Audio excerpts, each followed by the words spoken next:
200 kVA का DG set है। ये है ना CRT आएगा, इसमें HMI और PCB कार्ड लगी हुई थी ना, तो हमने इसकी वो दोनों निकाल के, उनमें प्रॉब्लम आ गई थी, बार बार बंद हो रहा था, दिक्कत दे रहे थे, तो हमने कंट्रोलर लगाया इसके अंदर ComAp का।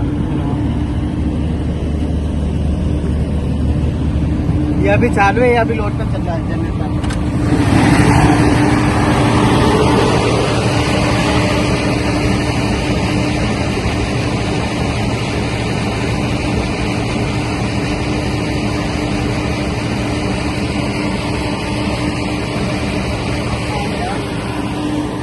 और ये ECM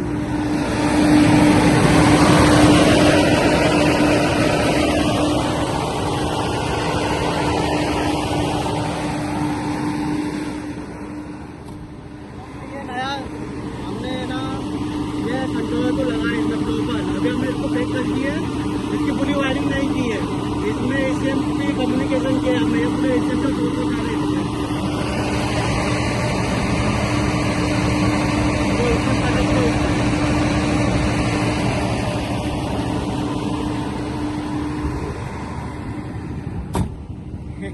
तो